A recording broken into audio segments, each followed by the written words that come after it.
Good evening, C3 parents, and welcome. I hope you can hear me. While we're waiting for people to join the conversation, it's really awesome seeing you all again.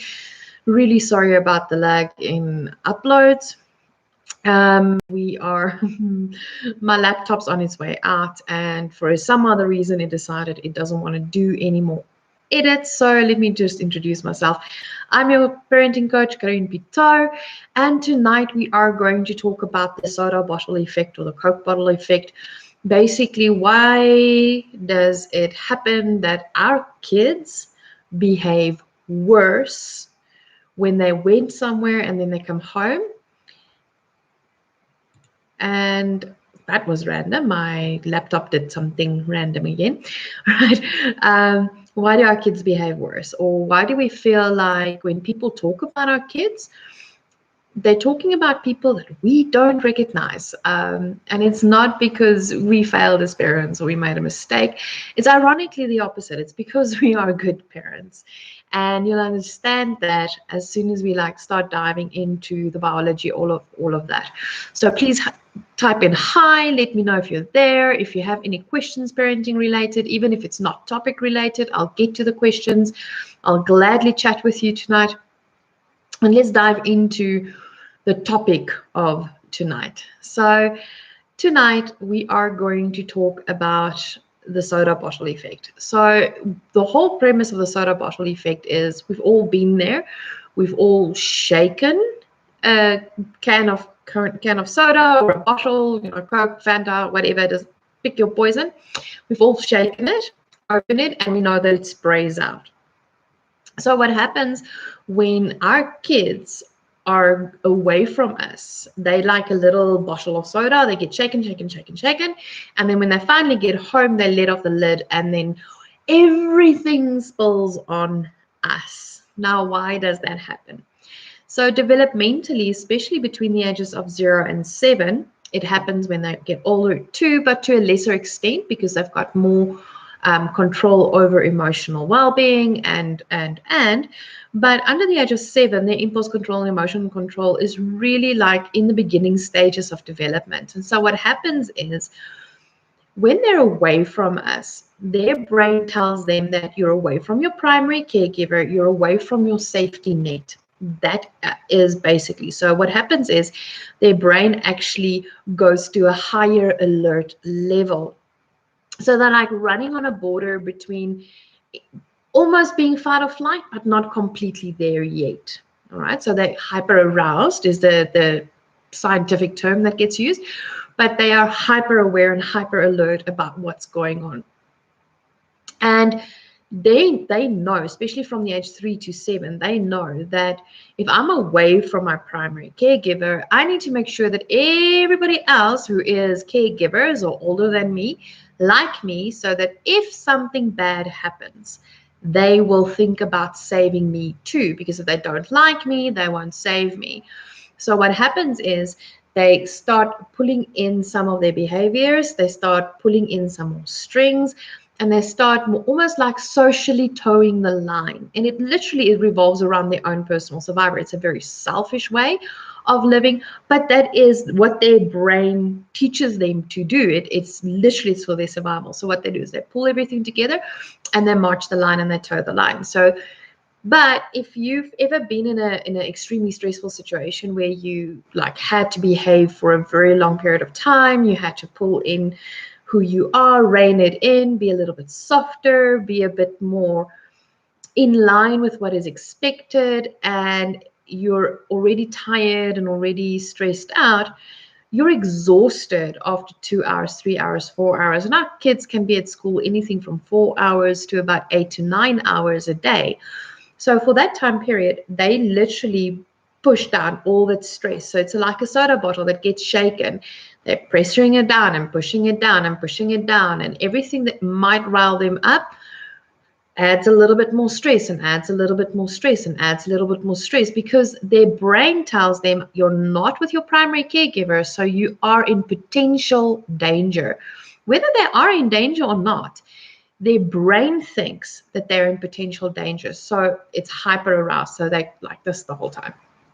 And then when they finally get to us as their primary caregivers, as people love them and take care of them, that is when the top of the bottle pops off. So what happens is they finally let go.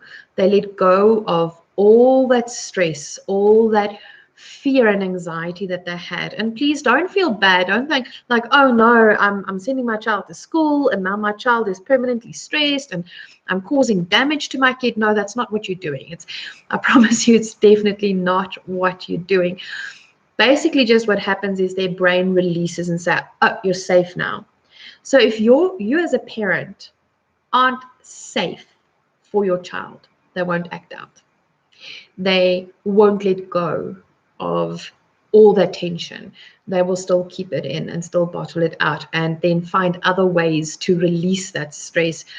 That is very unhealthy ways of releasing the stress. So them crying all of a sudden, or almost like at the tip of the, like a drop of the feather, and like really struggling emotionally when they come back from school, or misbehaving, like pushing boundaries that they usually never push, it is a good sign. It actually says, listen here, mom, dad, whoever picked me up, feel safe with you. I can finally let go of the rigidity, the stress and the fear of being away from you, from the perceived danger. I am safe. I am guaranteed that you at least will keep me safe. I don't have to impress you.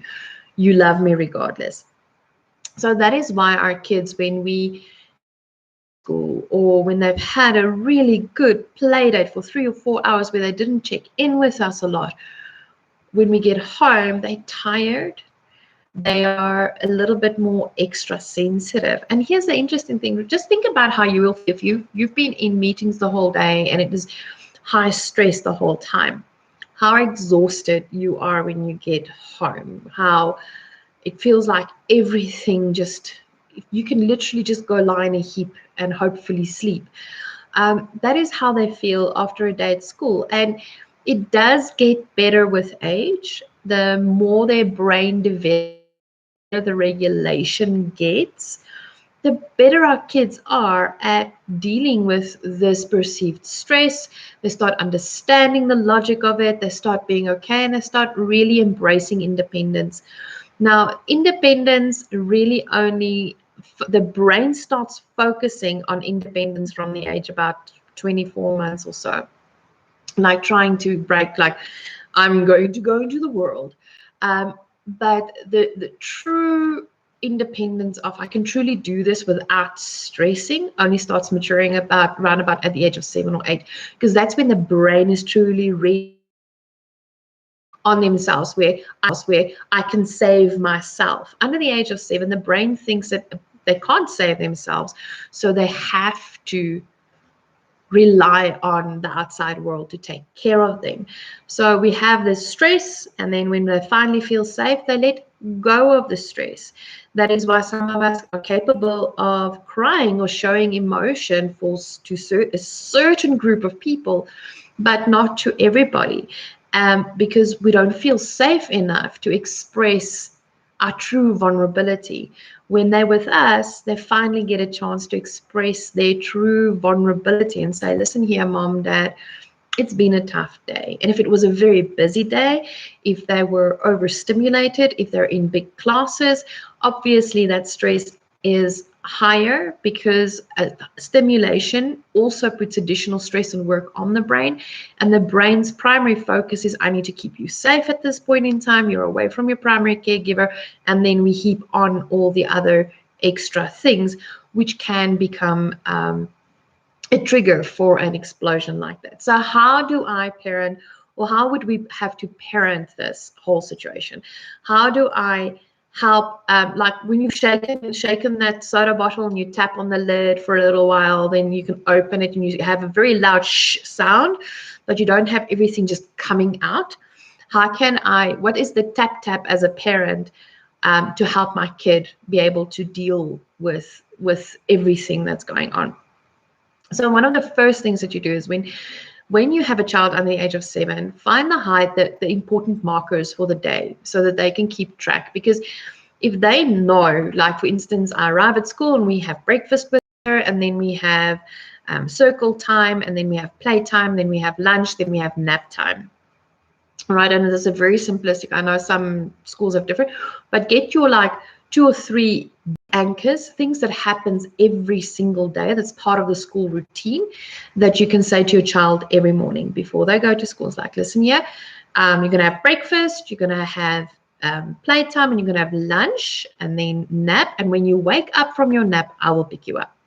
That gives them a bit of anchor, and it actually lowers their stress level. So that's one of the first things that you can do. Then when you pick them up, one of the absolutely amazing things that helps release stress for any person that you ever meet is a deep hug. So when you pick up your little one, you hug them as tightly as possible, almost like squishing them almost into oblivion. It's like squishing them almost into oblivion. It's like really a deep, tight hug. Now, what that does is it actually tells the neuro centers that you can relax now. You can calm down now, and it also releases some of the stress that they've been having. So it gives you a little bit of leeway and time before you get home, before you can get to the real, like, paying attention to it. If you can, ideally, you can play a game with them, like race to the car, get some laughter and excitement out of it. Just help them release some stress, because laughter actually helps release stress. Playing and racing helps to release stress. And because they feel safe now that you're with them, it releases the stress much easier and faster. Once they're in the car, obviously, you do the whole thing. Then another thing that actually helps, and it's actually a tip for parents with neurodiverse kids, but it works for neurotypical kids as well, is have something crunchy for them to eat in the car. Whether it is salty cracks, Provitas, can be a healthy snack, it can be even crunchy, crisp apples, something that crunchy, that having to chew something and work like that helps to also get rid of the stress. Have you ever been, when you were angry, felt like you're clenching your jaw?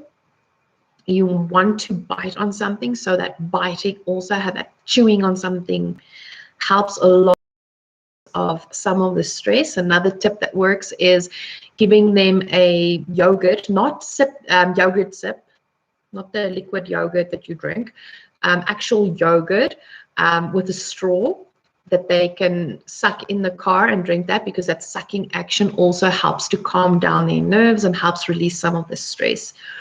Then when you get home, I know you get home, you want to start with lunch, and you want to start with all of that, like the end of day stuff. Now, here's the nice thing. Because you provide a snack space, you can have a delay on starting dinner, because they won't be ravenously hungry by the time that you get home. So that when you get home, don't interrogate like, how was your day, and tell me about your day. Yes, obviously we want our children to know that we're interested about their day. So obviously you can ask some questions, but some kids really feel like it is a complete invasion of them, because they've had so much going on around them that they can't handle the questions. Play a game, whether it's touches, running around the car, whether it is a tickle game, whether it's wrestling, whether it is just play a game for 5 to 10 minutes, maybe 15 minutes. Just reconnect with your child to just have fun together.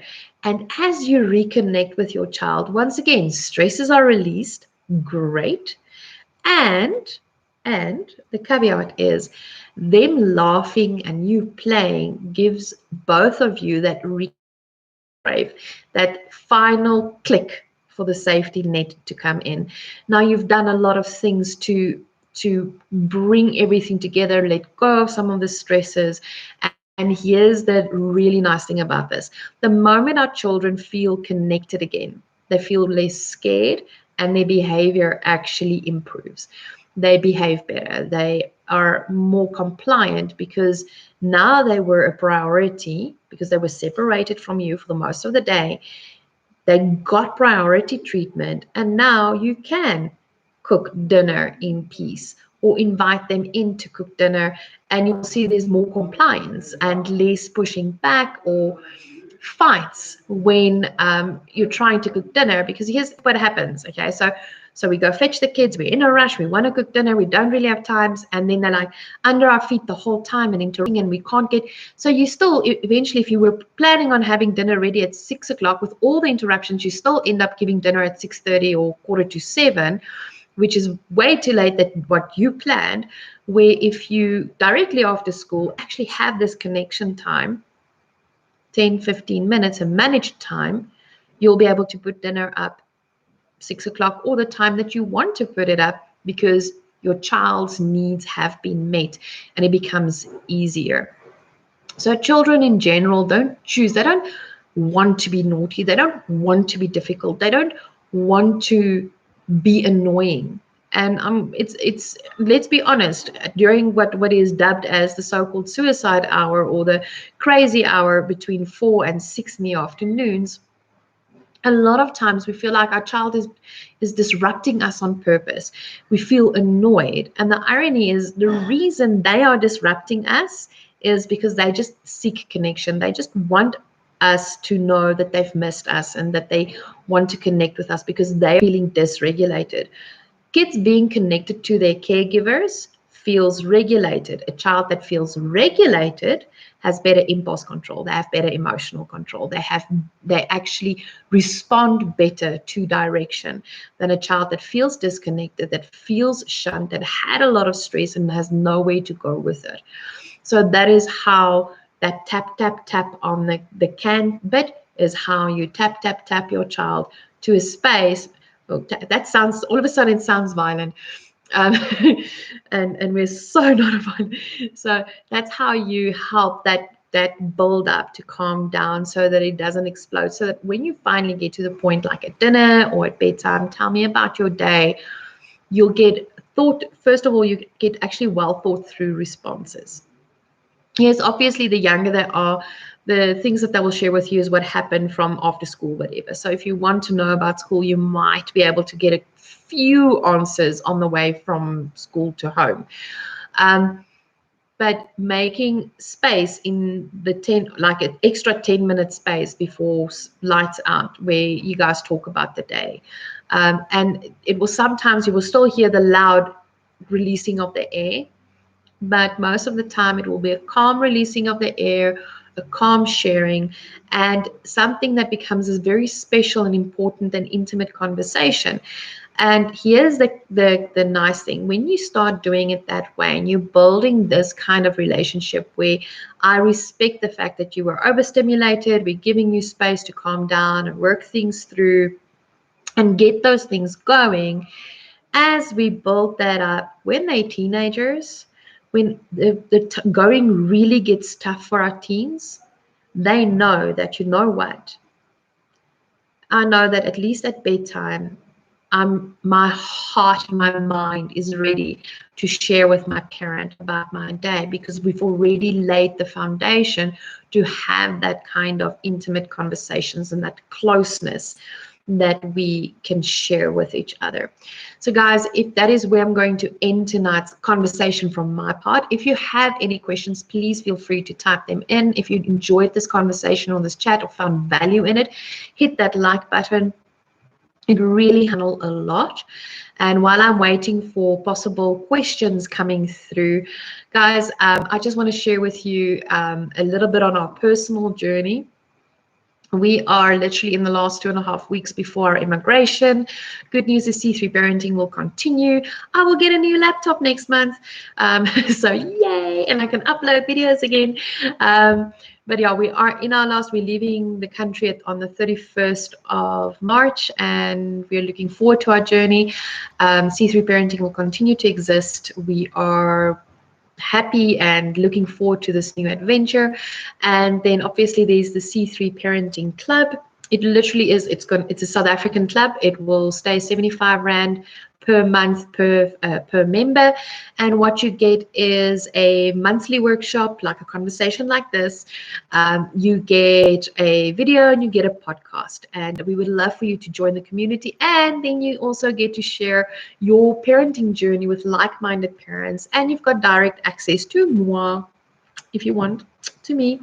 And it's really, you can even, if you want to, you can contact me and say, listen, I would like to have a 2-month trial period, and we can discuss it. And I will I will give you a free month or two to try out the club, to decide whether you feel at home with us and whether you would like to continue with the club. It really adds value to everybody else, and it makes it, it's fun, and it actually helps us as parents to grow together, because we need a community. It takes a village to raise a child, and the C3 Parenting Club is the village for all of us. So guys, please stay safe, wash your hands, and I'm going to try to do a live next week, depending on how the packing and things are going. I will give you an update. So we're going into a turbulent 2-3 weeks, and the moment everything is settled, I'll probably do another live next week, because I care for you guys, and I don't want to miss you guys to miss out on us, and I don't want to miss out on you. And please take care of yourselves. Love your kids, hug them, let them breathe, and allow yourself to breathe. And remember, 5 minutes of playing slows down the 20 minutes of trying to prevent them from interrupting you. Have a good one and stay safe. Cheers.